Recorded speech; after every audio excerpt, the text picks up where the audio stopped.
하나님은 살아계십니다. 오늘도 우리를 친히 보호하시고 인도하여 주십니다. 오직 하나님만 영광 받으시는 이 예배가 되기를 간절히 소망합니다. 여러분 혹시 걸리버 여행기 잘 아시죠? 이 걸리버 여행기를 보면은 소인국 이야기가 제일 처음 나옵니다. 이 소인국에 간 걸리버가 그곳에서 한 관리로부터 이야기를 듣습니다. 이 소인국이 이 내우 외환을 걷고 있다는 것이죠. 안으로는 어떠한 어려움이 있었냐면은 두 당파가 나누어져서 막 싸운다는 거예요. 그 당의 이름이 뭔지 아십니까?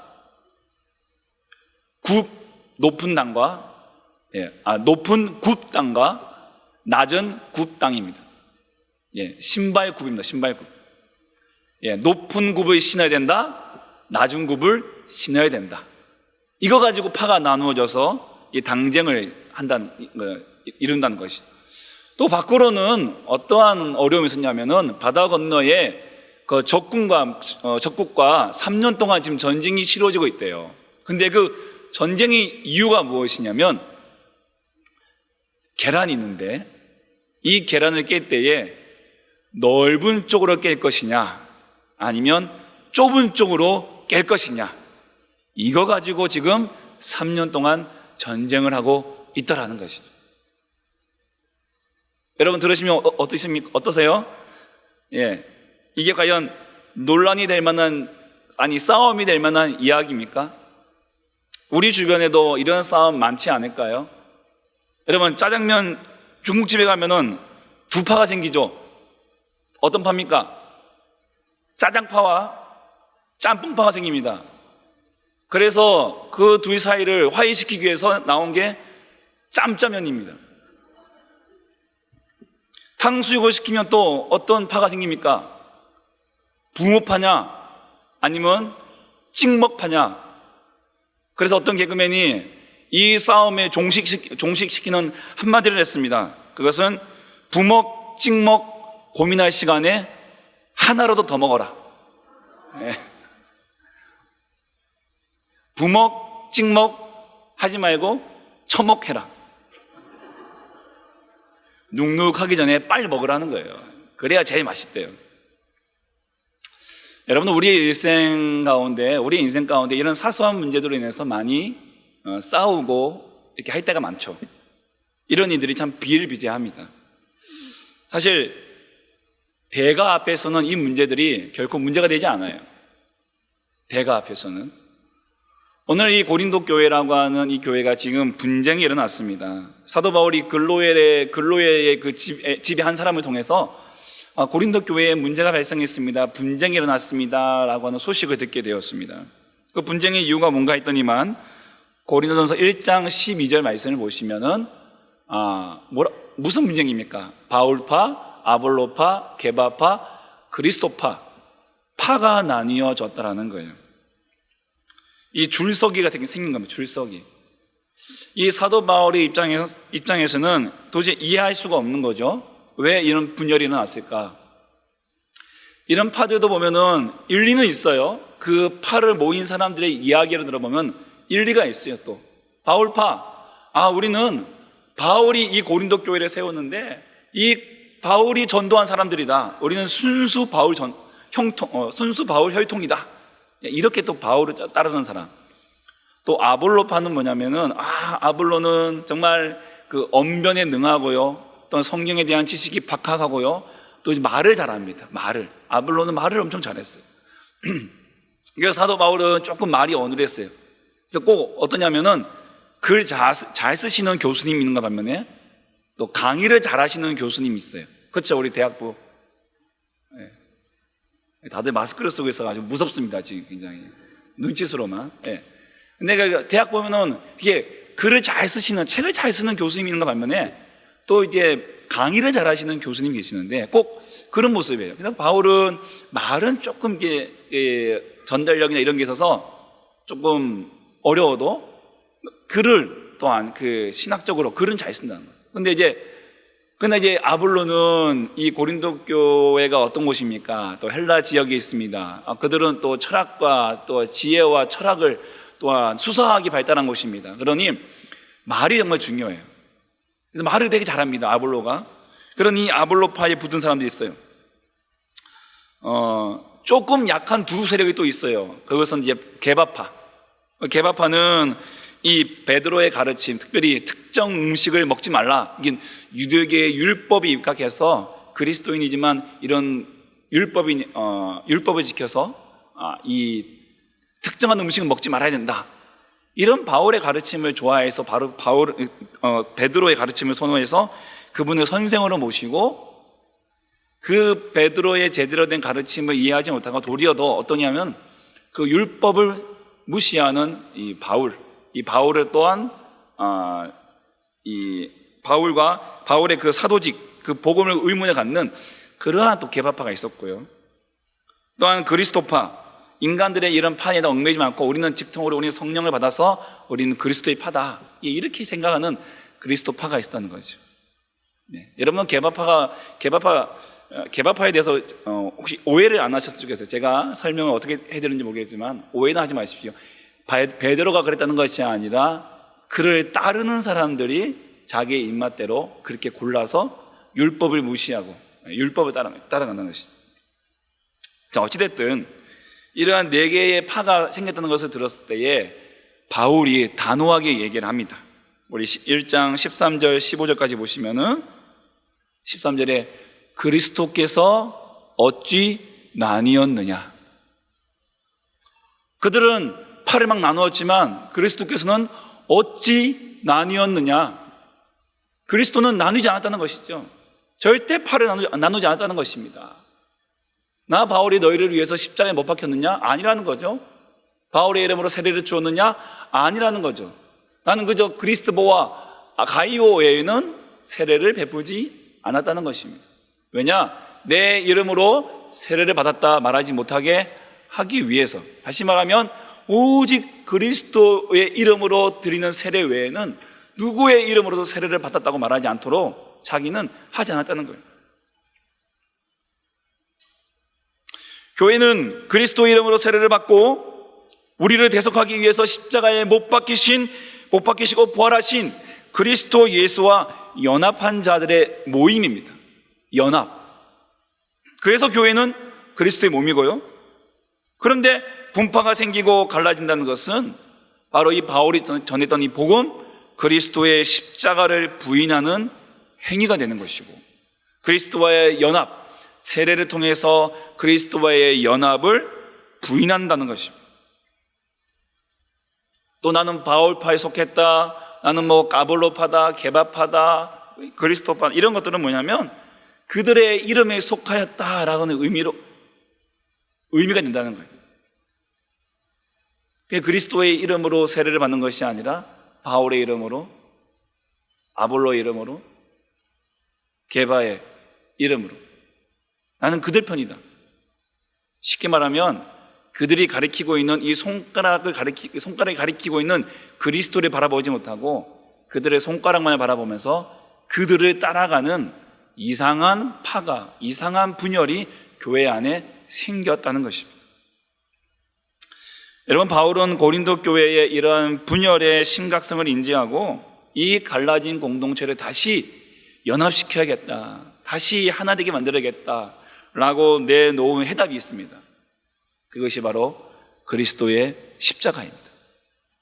십자가의 그리스도입니다. 이미 바울은 이 고린도 교회에 복음을 전할 때에도 말의 지혜가 아니라 그리스도의 십자가로 전했다라고 이미 1장 17절에서 밝히고 있습니다. 너희들이 그렇게 말하고 있지만 그 대가 입장에서 봤을 때 웃음도 나오지 않는 그러한 모습인 거예요. 이미 나는 너희들에게 복음을 전할 때부터 그리스도의 이름으로 복음을 전했다는 것인데 왜 너희들이 그러한 모습으로 변질시켰느냐. 사도 바울은 이 교회의 분열을 위하여, 그 연합을 위하여 십자가의 그리스도의 그 십자가를 그들에게 해결책으로, 그들의 그 분열된 그 관계를 메꿔주기 위하여, 하나로 만들어주기 위하여 내놓은 답을 주었습니다. 그런데요, 이 고린도 교회의 분열에 대한 그 해결책으로 내놓은 이 십자가가 사실은 고린도 교회인들에게 있어서는 굉장히 당황스러운 내용이었습니다. 왜냐하면 22절과 23절 한번 보십시오. 유대인은 표적을 구하고 헬라인은 지혜를 찾는데, 이 그리스도, 바울이 산 십자가에 못 박힌 그리스도는 유대인에게는 거리끼는 것이고 이방인에게는 미련한 것이기 때문입니다. 이 십자가가 유대인과 이방인들에게 얼마나 극혐으로 다가오는 것인지, 그 마르틴 행헬이라는 분의 십자가 처형이라는 책이 있는데, 그 책에서 이렇게 설명을 하고 있습니다. 한번 읽어드리겠습니다. 주전 3세기부터 십자가는 하류 계층에 저속한 조롱거리로서 노예들과 매춘부들의 입술에서 발견되며, 교수대의 메달롬, 십자가의 달롬, 심지어 형틀의 목을 메달롬과도 비견된다. 십자가란 말이에요. 이는 좀 약간 속어입니다. 양아치. 해석을 이렇게 나왔어요.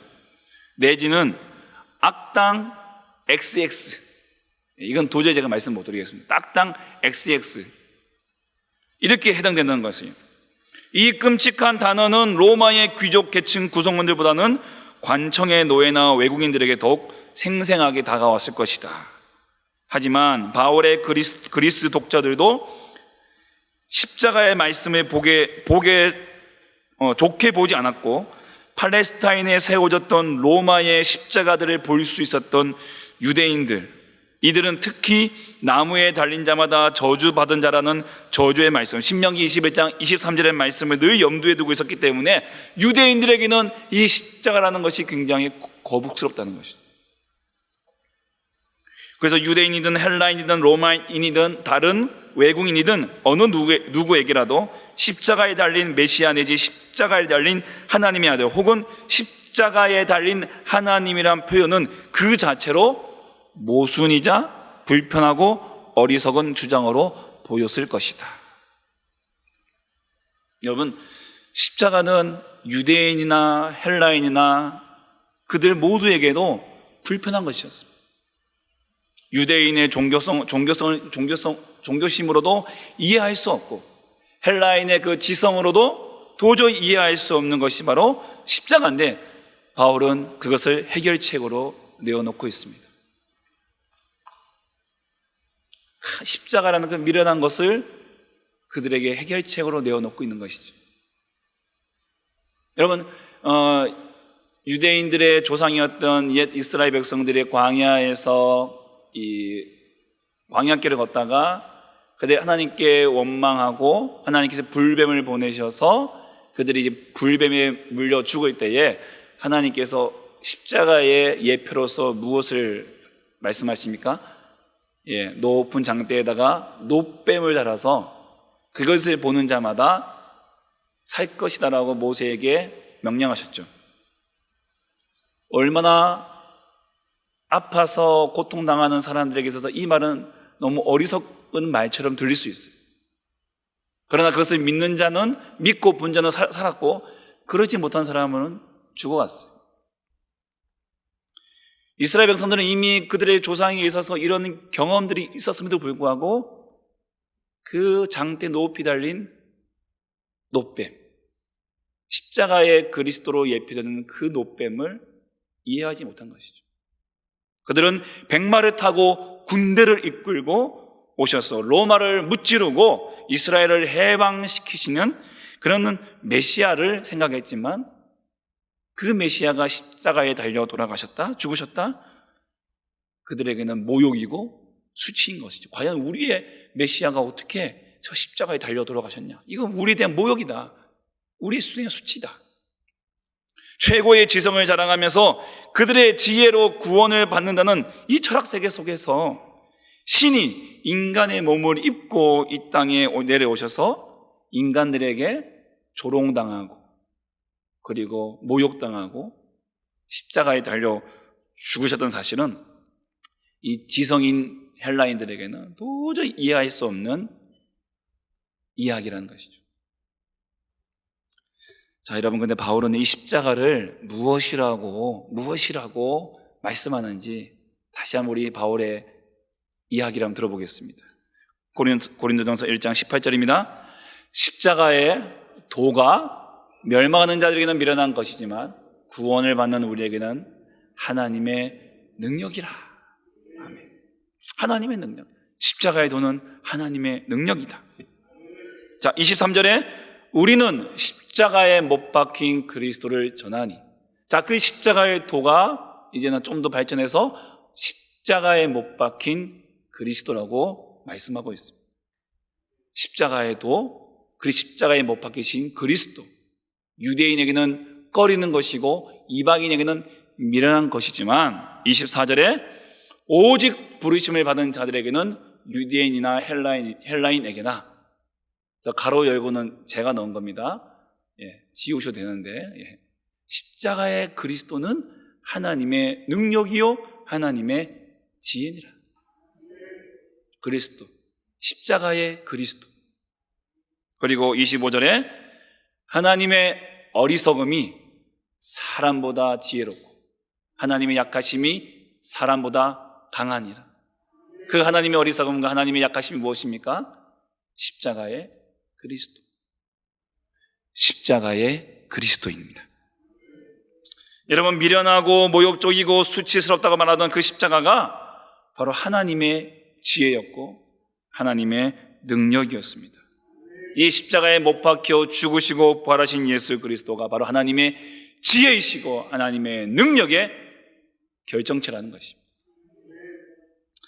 그러나 이 하나님의 지혜와 능력되는 십자가의 그리스도가 여전히 우리의 눈에 미련하게 보이는 이유가 무엇일까요?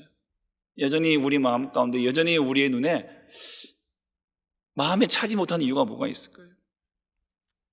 그것은 우리도 모르게 이 세상의 지혜를 따라 살고 있기 때문이 아닐까요? 세상의 지혜가 무엇인가? 먼저는 사람을 따르는 것입니다. 사람을 따르는 것. 복음을 세상의 지혜의 일종으로 생각하고 사도들은 또한 그 지혜를 전하는 선생으로 오해한 고린도 교인들은 자기 마음에 드는 사람을 따랐습니다. 그게 바울파였고 그게 아볼로파였고 게바파였고 그랬습니다. 그러면서 내가 따르는 이 사람만 인정하고 그 한 교회 안에서도 다른 사람을 인정하지 않았다는 거예요. 사람을 따르고 다른 사람을 인정하지 않았습니다. 자기들이 따르는 사람이 옳다 하기 위해서는 또 다른 사람은 깎아내리려고 했던 것입니다. 아이들에게 가끔 교회의 주인은 누구냐라고 물어보면 아이들은 이렇게 대답하죠. 담임 목사님이세요. 담임 목사님이세요. 이런 경우가 종종 있습니다. 교회의 주인은 누구이십니까? 예수 그리스도이십니다. 우리는 모두 그분의 몸입니다. 그리고 각자에게 주어진 직분과 사명이 있어서 그것에 따라 주어진 그 권위에 또한 질서에 순종하고 따라가며 이 교회를 섬기는 것입니다. 그런데 그 교회 안에도 이 권위에 순종하지 못하고 교회가 아닌 다른 권위에 순종해서 이 교회의 질서를 어지럽히는 일들이 있다는 것이죠. 사람을 따른다는 것. 이 세상의 지혜. 또한 합리적인 이성이 있어요. 세상의 지혜, 합리적인 이성. 하나님 나라의 일을 합리적인 이성을 따라 진행하려는 경우가 있다는 것입니다. 이미 십자가의 은혜로 우리가 구원받았다. 이것은 여러분 합리적인 이성으로는 우리가 이해할 수 없는 것이죠. 이것은 은혜의 사건입니다. 이미 우리는 은혜의 사건 속에 들어와 있는 사람들입니다. 근데 그 은혜 속에 있으면서도 우리의 신앙생활을 합리적인 이성으로 해 나가려고 하는 모습들, 그런 것들을 추구하는 이들이 있는 거예요. 이분들은 순종과 헌신이 너무 힘듭니다. 왜요? 이성적으로는 이해가 안 되니까. 머리가 이해가 안 되니까. 이해가 안 되는. 믿음의 길을 걷는 사람들에게는 순종과 헌신이 쉽지만 이성을 따른다는 것은 먼저 계산을 먼저 한다는 것이고, 그렇기 때문에 도저히 그 계산기에서 답이 안 나오면 순종과 헌신이 어려워지는 것입니다. 그래서 판단과 비판으로 그 길을, 남들이 가는 그 길마저도 가로막기도 합니다.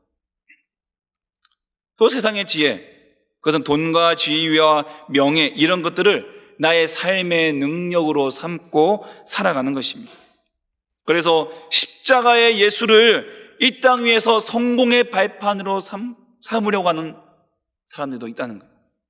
이 간증을 우리가 들을 때에 광야 속에서 주님 만나고 또한 다시 회복된 간증을 우리가 듣지 않습니까? 그런데 우리의 관심이 그 광야 속에서 만난 주님이 아니라 그 이후에 욥처럼 회복시켜 주신 그 환경에 집중하게 된다면, 이 또한 우리가 세상의 지혜, 돈과 지위와 명예와 이것을 나의 삶의 능력으로 삼고 살아가는 모습이 아니겠습니까? 이 세상의 지혜가 아무리 지혜롭거나 힘이 있다 할지라도 전도에 미련한 것, 다시 말하면 십자가 외에는 도저히 하나님을 알 길이 없습니다. 십자가의 그리스도로 말미암아 믿는 자들을 구원하실 기뻐하신다는 1장 21절의 말씀. 이 말씀이 하나님께서 우리에게 주시는 하나님의 마음인 것이죠. 전도에 미련한 것, 다시 말하면 십자가의 그리스도, 하나님의 그 은혜의 그 사건, 하나님은 이것으로밖에는 당신을 알게 하신 일이 없다는 것이에요. 유대인이나 헬라인이나 부르심을 받는 자들이나 모두가 지금까지 믿고 의지했던 지혜와 지식과 돈과 지위, 명예, 사람 또한 능력이 아니라, 이것들이 능력이 아니라, 이것들이 내 삶의 능력이 아니라, 내 삶의 능력이 아니라 오직 십자가의 그리스도만이 하나님의 지혜고 하나님의 능력이심을 우리에게 말씀하고 있습니다. 사람들이 어리석다고 말하고 약하다고 말하던 그 십자가의 그리스도가 바로 사람보다 지혜롭고 사람보다 강한 하나님의 지혜와 능력이 되는 줄 믿으시기 바랍니다. 그래서 바울이 26절부터 31절까지 그들에게 이렇게 권면하고 있습니다. 제가 쉬운 성경을 가지고 왔습니다. 함께 보실까요? 성도 여러분, 하나님께서 여러분을 부르셨을 당시 여러분의 모습이 어떠했는지를 한번 생각해 보십시오. 세상의 표준으로 볼 때 지혜 있는 사람이 많지 않았고, 권력 있는 사람도 많지 않았고, 가문 좋은 사람도 많지 않았습니다. 그러나 하나님께서 지혜로운 것들을 부끄럽게 하시려고 세상에 미련한 것들을 선택하셨고, 강한 것들을 부끄럽게 하시려고 세상에 약한 것들을 선택하셨습니다. 하나님께서 세상에 비천한 것들과 멸시받는 것, 그리고 아무것도 아닌 것들을 선택하여 유력한 것들을 멸하시지 않았습니까? 이것은 하나님 앞에서 어느 누구도 자랑하지 못하게 하기 위해서입니다. 그러나 여러분은 이러한 하나님에게서 나서 예수 그리스도 안에 있게 되었습니다. 예수님은 하나님으로부터 오는 우리의 지혜와 의와 거룩함과 구속이 되셨습니다. 그러므로 성경에 기록되었듯이 자랑하는 자는 주님 안에서 자랑하십시오. 아멘. 자랑할 것이 아무것도 없어요. 예.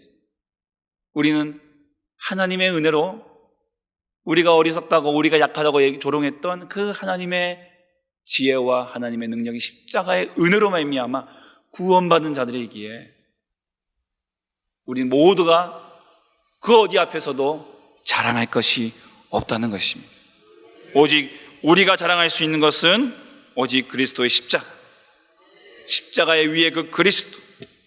오늘 그분만이 우리의 지혜여 우리의 능력이 되시고 우리를 구원하시며 오늘 그분만이 이 시대 속에서 우리를 살리시는 하나님이심을 고백하고 선포할 수 있는 하나님의 영광이심을 우리가 자랑할 수밖에 없다는 것입니다. 어제 저희 교구 전도팀 단톡방에 사진 한 장이 갑자기 딱 떠올랐어요.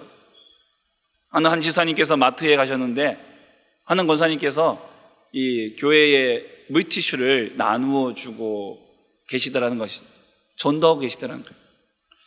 그 사진을 딱 보는 순간 참 가슴이 먹먹하면서 또 한편으로 하나님께서 얼마나 기뻐하실까라고 하는 그런 생각, 그리고 제 안에 저를 다시 한번 돌아보는 그런 순간이었습니다.